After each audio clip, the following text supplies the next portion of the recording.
Selama bertahun-tahun, kisah tentang kerajaan gaib di tanah Jawa selalu diposisikan dalam dua pilihan ekstrim, percaya sepenuhnya atau menertawakannya sebagai tahayul. Padahal, ada satu kemungkinan yang jauh lebih menarik dan jauh lebih mengganggu. Bagaimana jika yang sebenarnya bertahan selama ratusan tahun bukan keberadaan makhluk gaibnya, melainkan sistem kepercayaan, pola sosial, dan mekanisme psikologis yang membuat manusia terus merasa bahwa dunia tak terlihat itu nyata. Coba perhatikan pola yang terus berulang.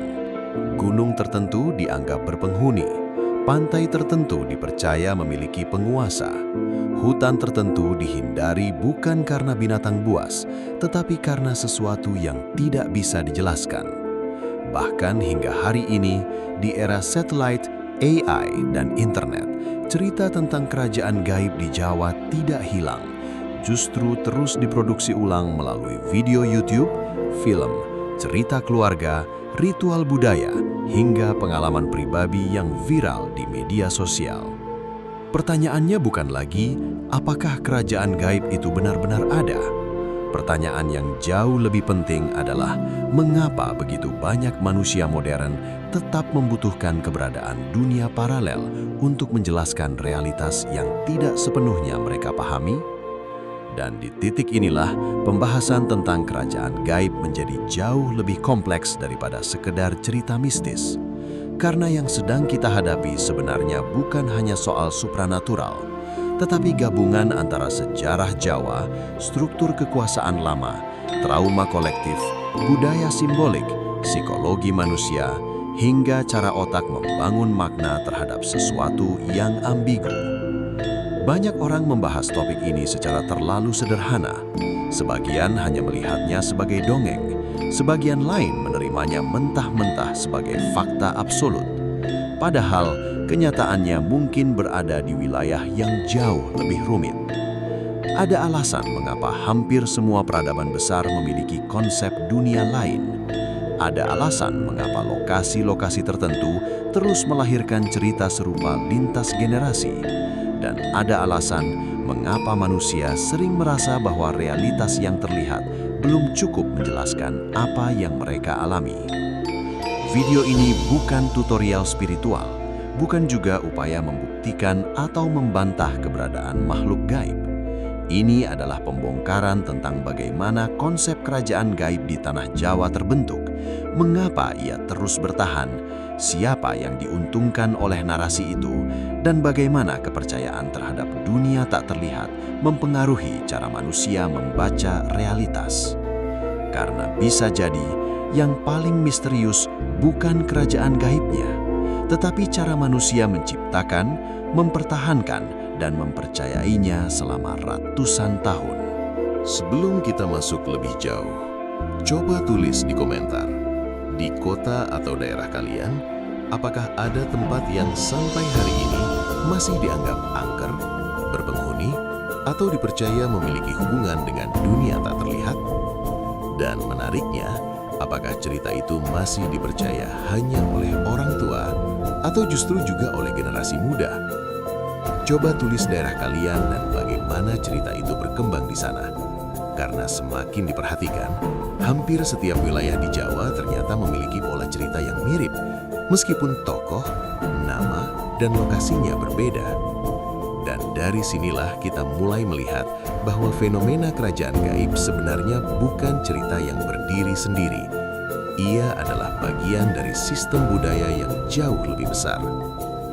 Di tanah Jawa, konsep tentang dunia tak terlihat sudah muncul jauh sebelum Indonesia modern terbentuk. Dalam banyak lapisan sejarah Jawa kuno, realitas tidak pernah dipahami hanya sebagai sesuatu yang kasat mata. Dunia manusia dianggap berjalan berdampingan dengan dunia simbolik, dunia leluhur, kekuatan alam, hingga entitas yang dipercaya menjaga wilayah tertentu. Yang menarik, pola seperti ini bukan hanya ada di Jawa. Hampir semua peradaban besar di dunia memiliki konsep serupa. Masyarakat Nordik mengenal dunia roh. Budaya Jepang memiliki kisah tentang yokai. Peradaban Yunani kuno berbicara tentang alam bawah. Sementara di Jawa, konsep itu berkembang menjadi sesuatu yang lebih kompleks, hubungan antara kekuasaan, alam, dan dunia tak terlihat. Disinilah banyak orang salah memahami akar persoalannya. Sebagian besar mengira cerita kerajaan gaib lahir murni dari cerita horor rakyat. Padahal secara historis, banyak narasi seperti ini justru tumbuh bersamaan dengan sistem kekuasaan lama. Dalam struktur kerajaan Jawa kuno, seorang pemimpin tidak hanya membutuhkan kekuatan militer atau politik, ia juga harus dianggap memiliki legitimasi spiritual. Raja bukan sekedar penguasa administratif, tetapi simbol keseimbangan antara manusia, alam, dan kosmos.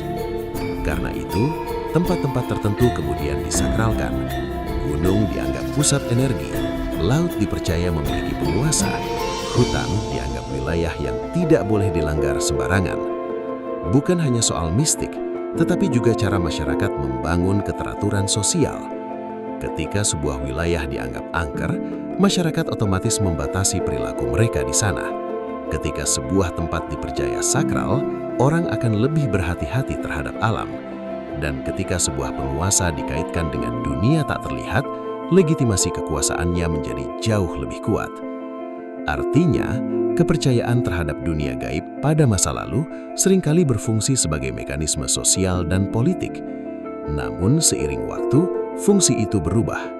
Masuknya kolonialisme, modernisasi, pendidikan formal, dan teknologi mulai menggeser cara manusia memandang realitas.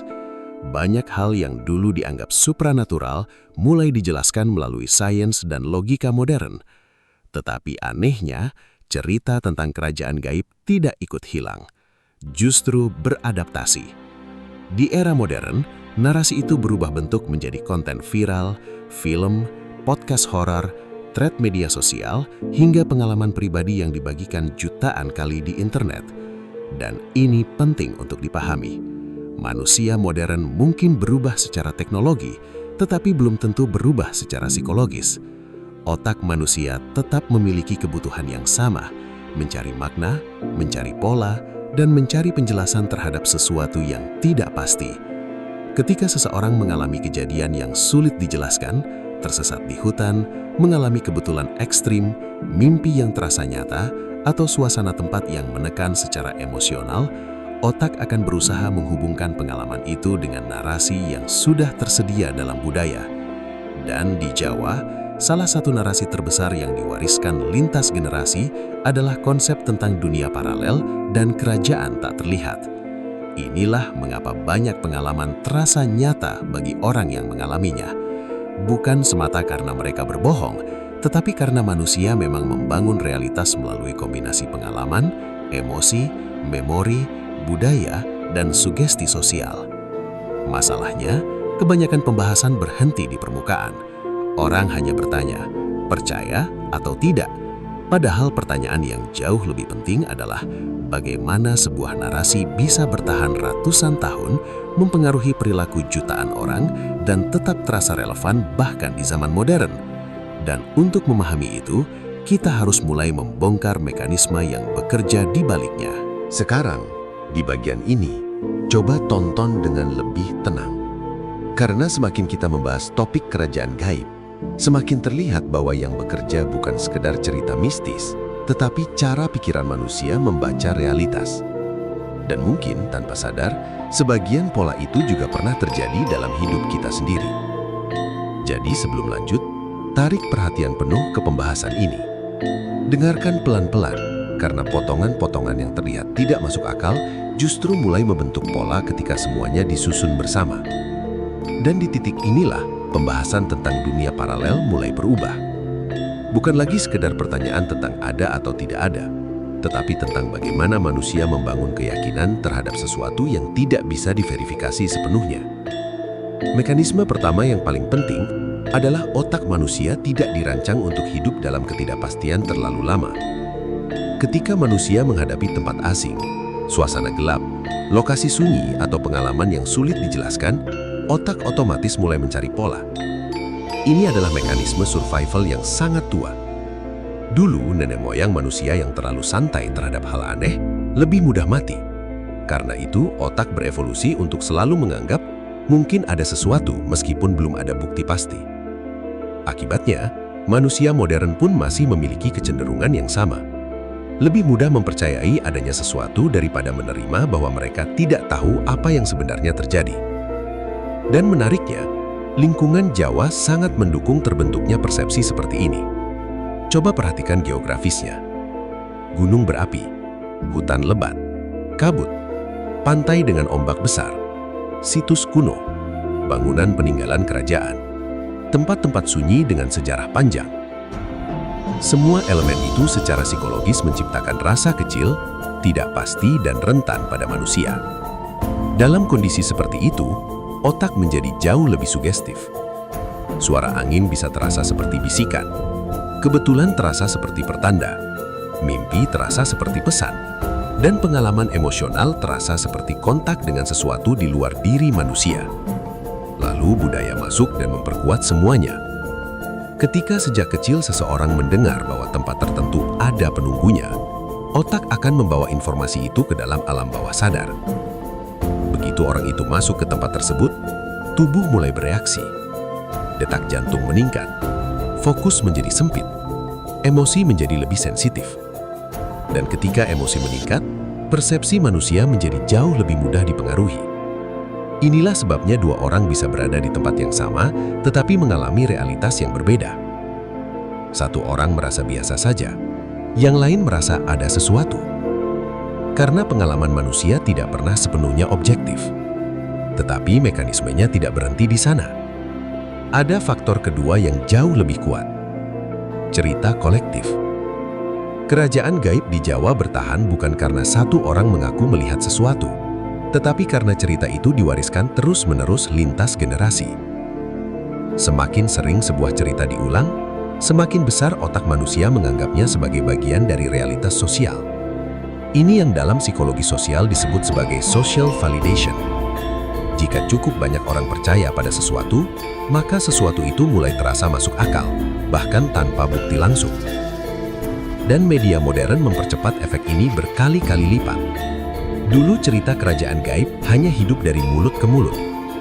Sekarang, satu video pengalaman mistis bisa ditonton jutaan orang dalam semalam. Algoritma media sosial juga memiliki peran besar. Konten misteri bekerja sangat efektif karena memicu 3 hal sekaligus: rasa takut, rasa penasaran, dan ketidakpastian. Dan otak manusia sangat sulit melepaskan diri dari kombinasi itu. Karena ketidakpastian menciptakan ketegangan mental.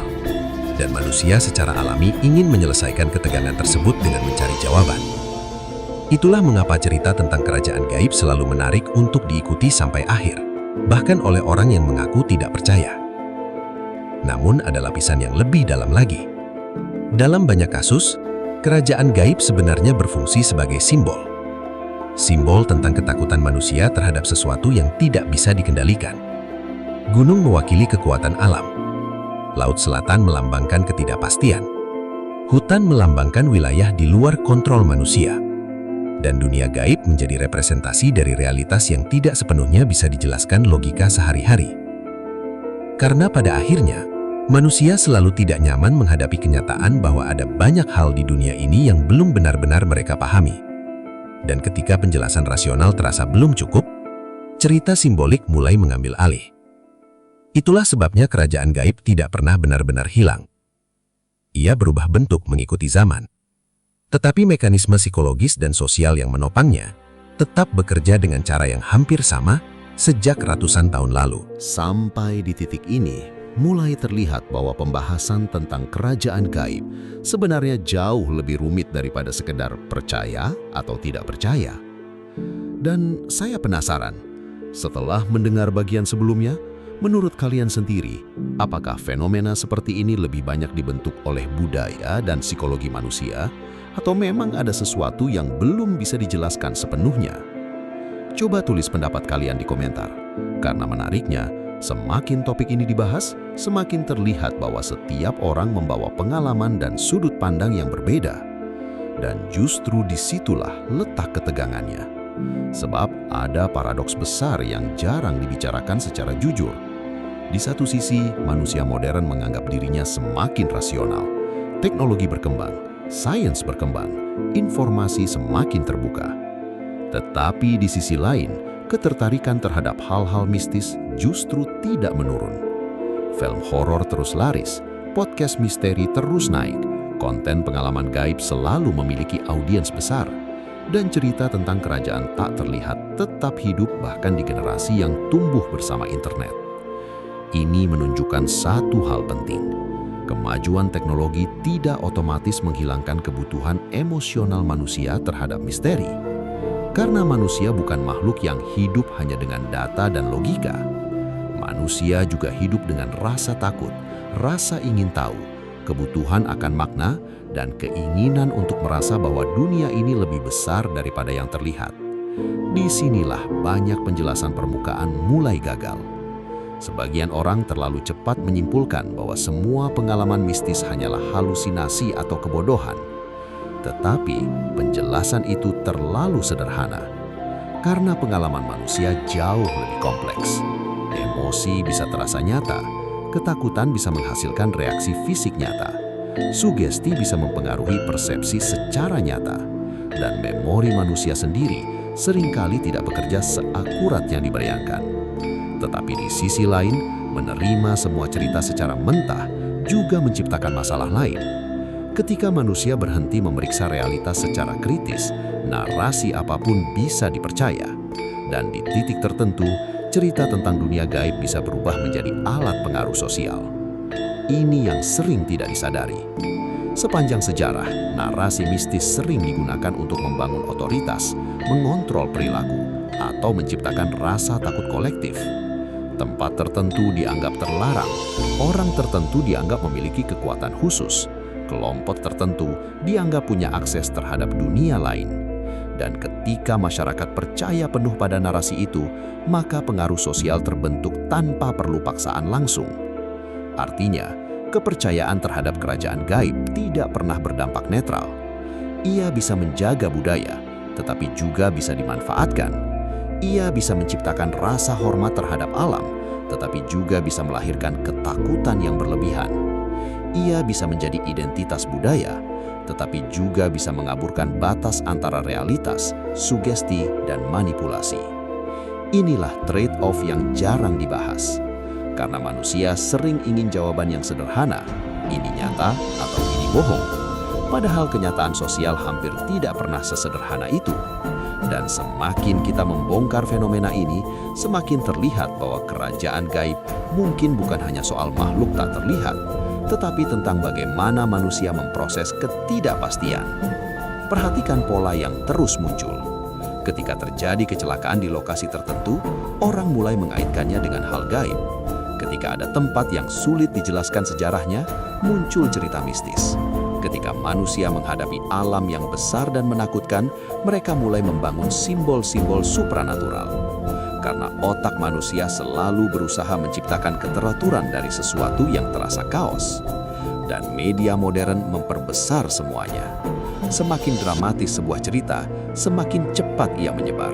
Semakin misterius sebuah narasi, semakin tinggi rasa penasaran manusia.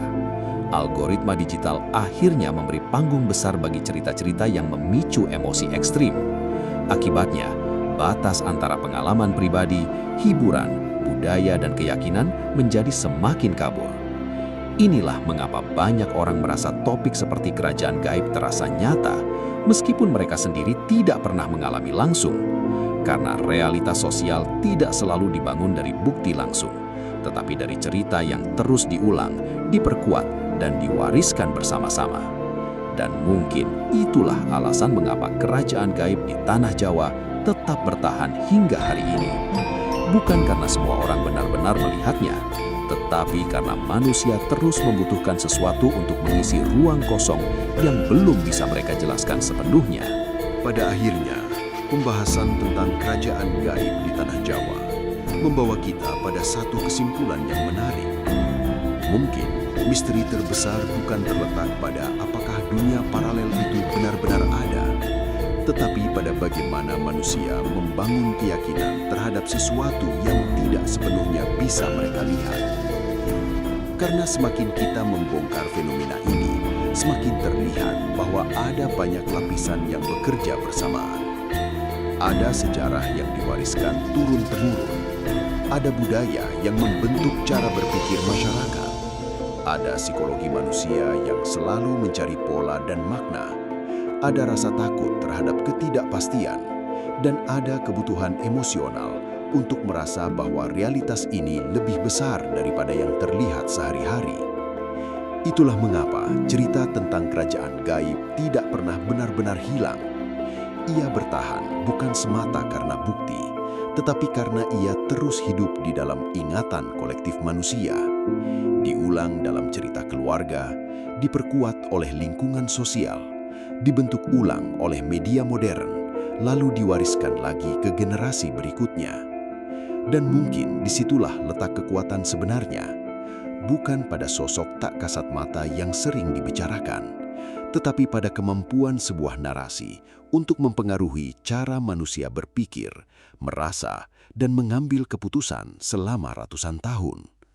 Karena ketika manusia menghadapi sesuatu yang belum mereka pahami sepenuhnya, mereka hampir selalu menciptakan cerita untuk mengisi ruang kosong tersebut.